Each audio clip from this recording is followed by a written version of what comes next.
domination. Pour autant, tous les usages et toutes les interprétations ne sont pas équivalents. Le contrôle de la signification et l'imposition du sens sont toujours un enjeu fondamental des luttes politiques ou sociales et un instrument majeur de la domination symbolique.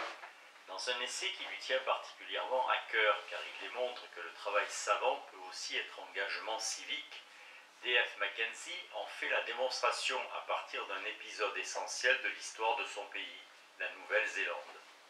Le traité de Waitangi, signé en février 1840 par 46 chefs maoris, qui accorde ainsi à la reine d'Angleterre la souveraineté sur leur propre territoire. Reconstruire l'histoire de ce texte décisif, c'est reconstruire l'histoire de l'imposition des usages occidentaux de l'écriture, de l'alphabétisation et de l'imprimerie dans une culture totalement orale. Dans les 20 années qui précèdent le traité de Waitangi, la population maori est confrontée à une triple révolution. La fixation de la langue indigène en une langue écrite alphabétique,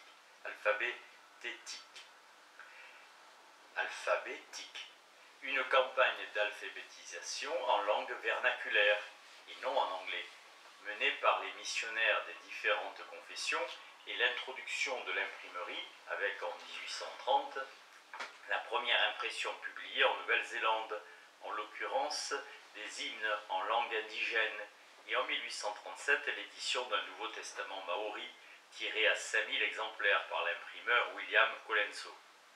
Mais contrairement à ce que les missionnaires pensaient ou voulaient penser, l'entrée de la population maori dans la culture de l'écrit ne signifie pas pour autant sa compréhension ou son acceptation des concepts, des usages ou des significations associés au texte écrit dans la civilisation occidentale. Pour les indigènes, ni le livre, ni la lecture, ni l'écriture ne sont investis des valeurs qui sont les leurs pour les colonisateurs britanniques. Le livre, en particulier la Bible, est un objet rituel qui donne puissance et protection.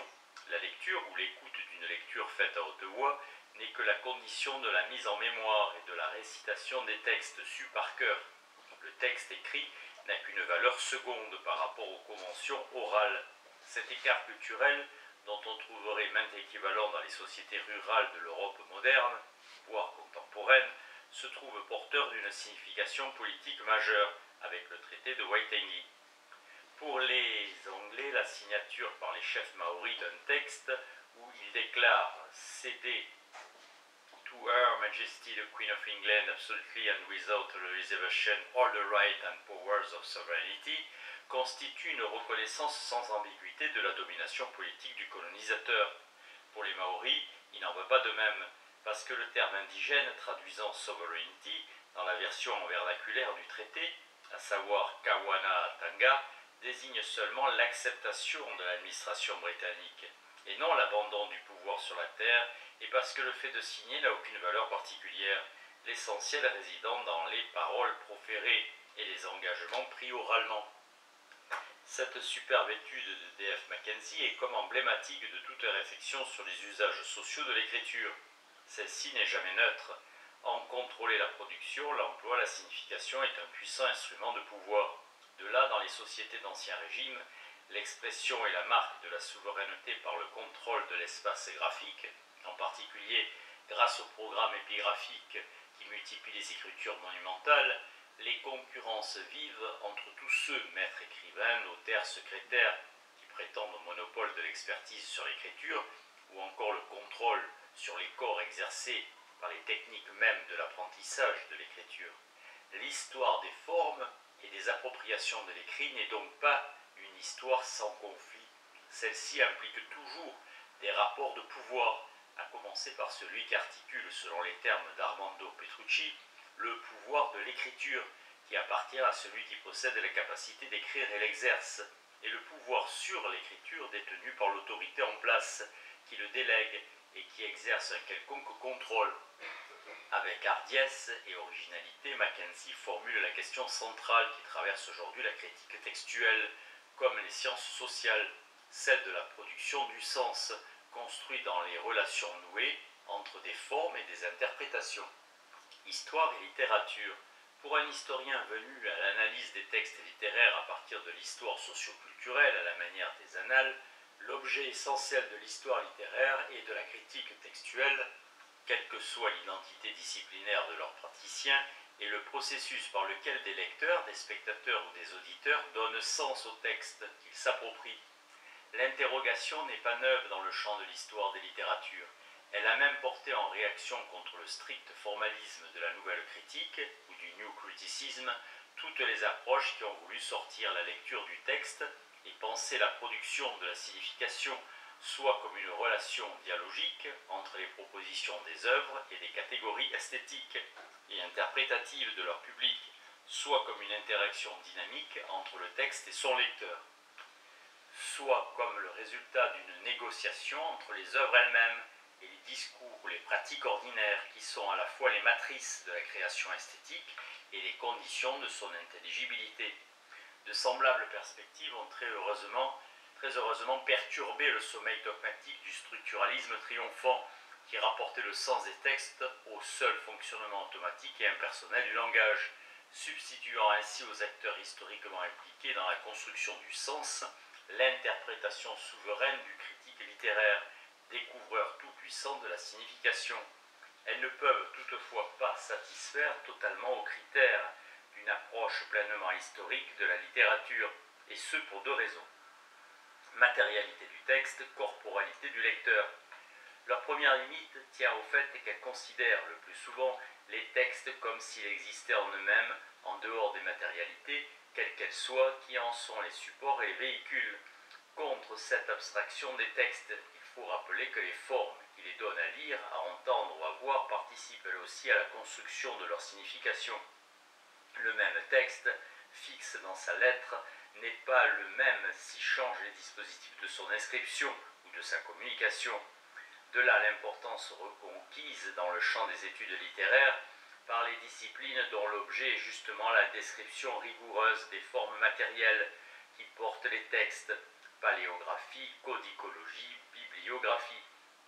Ces disciplines érudites ont en ces dernières années connu une double évolution.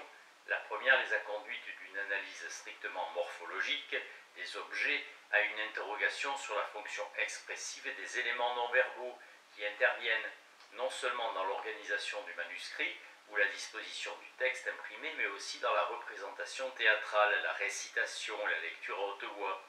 Ce que D.F. Mackenzie désigne comme the relation of form to meaning, la relation de la forme au sens. La seconde évolution a tenté de localiser dans l'étude même de ces dispositifs formels le repérage des diverses relations socialement déterminées que différents publics entretiennent avec la même œuvre. C'est avec de telles questions que l'on peut aborder par exemple l'étude de certaines comédies de Molière. Elles sont d'abord données à Versailles au sein de fêtes de cour, où elles se trouvent enchâssées dans d'autres divertissements et d'autres plaisirs, puis elles sont représentées sur le théâtre du Palais Royal, dépouillées de leurs ornements, chants, musique, ballets. Et finalement, elles sont transmises par l'imprimé en des éditions très différentes au public de leurs lecteurs. Un même texte, donc, mais trois modalités de sa représentation, trois rapports à l'œuvre, trois publics. L'étude de ces significations ne peut pas ne pas prendre en compte ces différences. Une seconde limite des approches littéraires qui tiennent la lecture comme une réception ou une réponse leur vient de l'abstraction et de l'universalisation de la lecture qu'elles opèrent implicitement.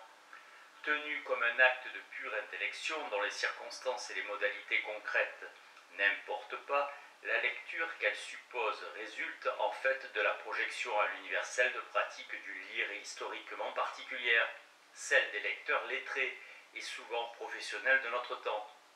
Contre cet ethnocentrisme spontané de la lecture, selon les termes de l'historien brésilien de la littérature baroque, Yao Jansen, il faut rappeler que la lecture, elle aussi, a une histoire et une sociologie, et que la signification des textes dépend des capacités, des codes et des conventions de lecture propres aux différentes communautés qui constituent dans la synchronie ou la diachronie leurs différents publics.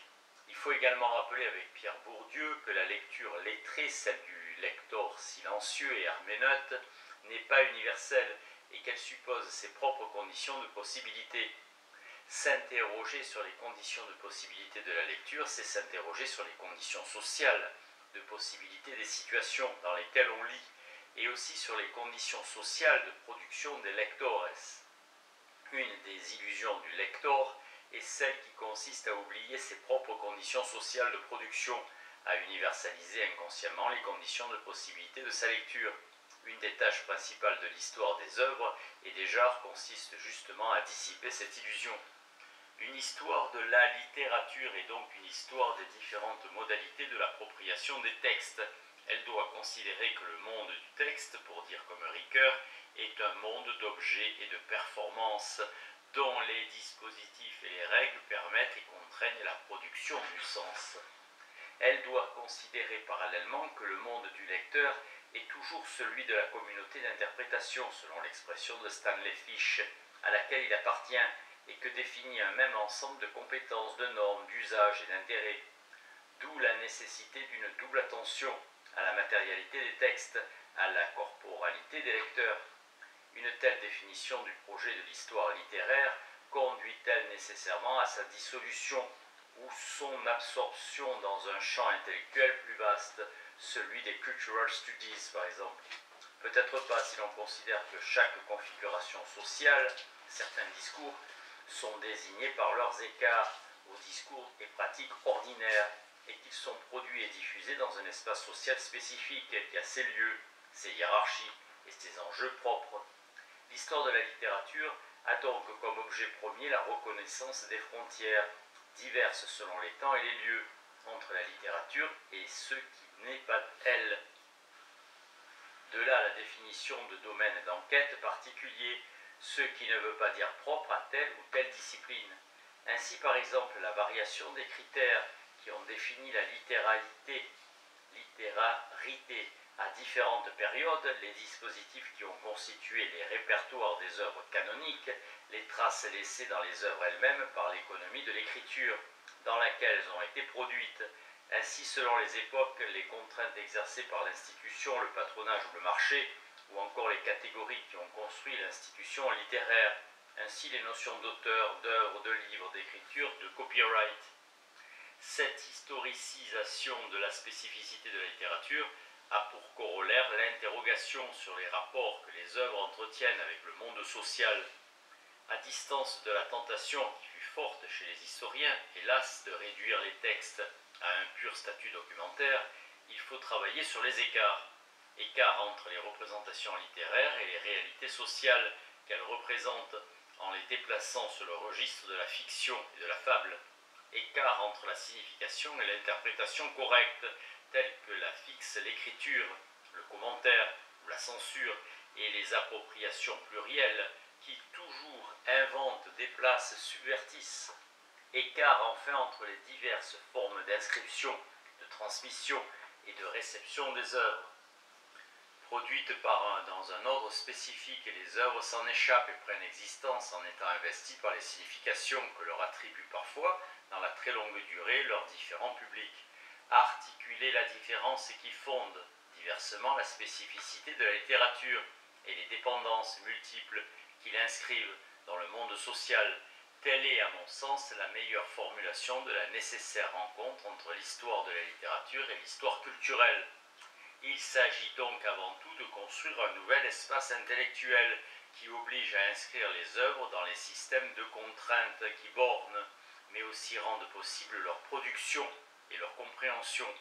Le croisement inédit d'approches longtemps étrangères les unes aux autres, la critique textuelle, l'histoire du livre, la sociologie culturelle, a un enjeu fondamental: comprendre comment la réception particulière et inventive d'un lecteur singulier, ou d'un auditeur ou d'un spectateur, est enserrée dans une série de déterminations complexes et liées, les effets de sens visés par les dispositifs même de l'écriture, les usages et appropriations imposés par les formes de représentation du texte, dans l'écrit, par la voix, dans le volumen ou dans le codex, dans le manuscrit ou dans l'imprimé, dans le livre ou sur l'écran. Les compétences, les catégories et les conventions qui commandent le rapport de chaque communauté aux différents discours.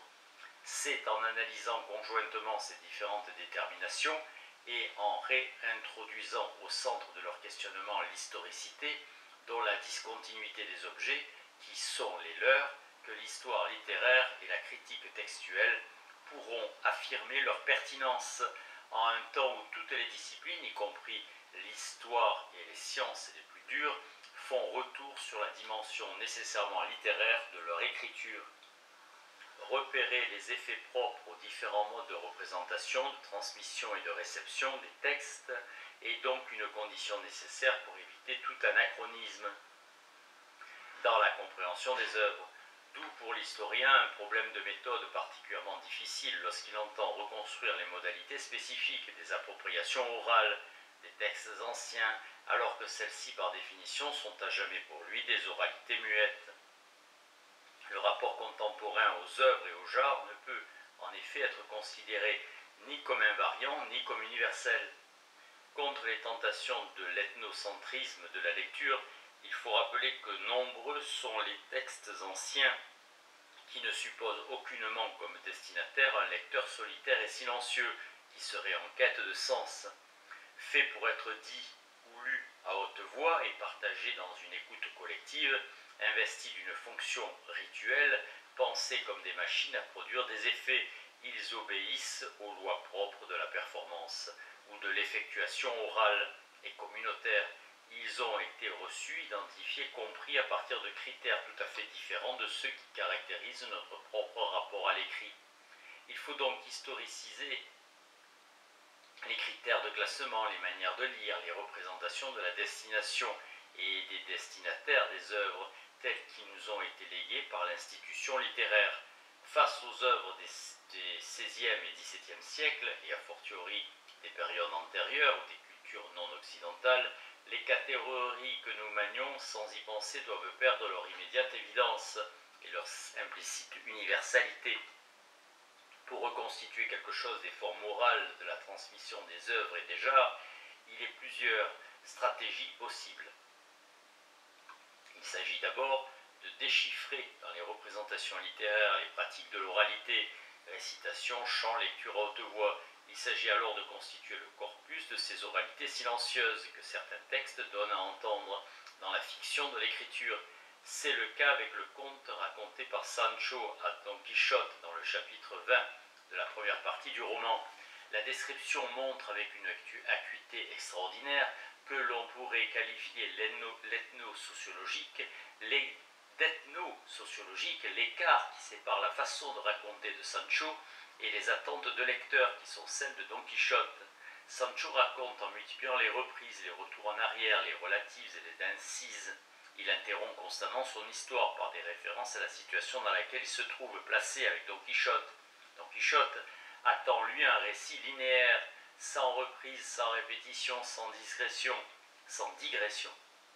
Cervantes met ainsi en représentation l'écart absolu qui différencie les façons de dire et les manières de lire ou d'écouter lire. Sancho raconte comme on a l'habitude de dire les contes, conseillas, dans son village.